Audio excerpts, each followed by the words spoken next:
My name is Ruben Juanes, and I'm a professor in the Department of Civil and Environmental Engineering at MIT. In my research group, we study, among other things, carbon capture and storage. Carbon capture and storage is a promising technology to reduce CO2 emissions in the atmosphere from large stationary sources like coal-fired and gas-fired power plants. The idea is to capture CO2 from the flue gas of these plants and then inject it into deep geologic reservoirs for long-term storage. These reservoirs are typically 1 to 3 kilometers underground, well below the freshwater aquifers used for drinking water. They are bounded above by one or several cap rocks that prevent the upward flow of CO2 back to the surface. A key question for the future of carbon capture and storage is for how long can it stabilize CO2 emissions? To answer this question, it is essential to understand how CO2 behaves in the subsurface.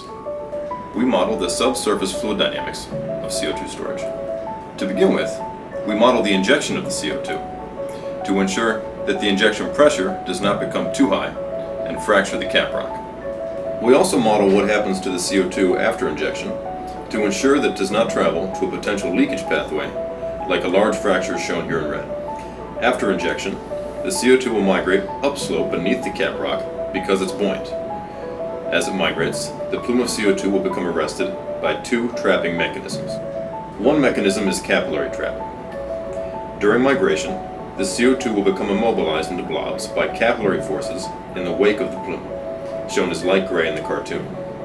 The photograph shows residual CO2 in a tank packed with glass beads that simulates the storage reservoir. The second trapping mechanism is solubility trapping. Since CO2 is soluble in water, the plume of CO2 will dissolve into the groundwater, shrinking as it migrates.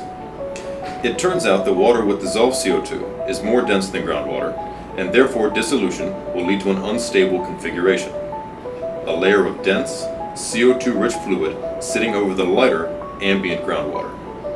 As a result, the dissolved CO2 will sink away from the plume to the bottom of the reservoir in a process known as convective dissolution, which we illustrate with a high-resolution computer simulation.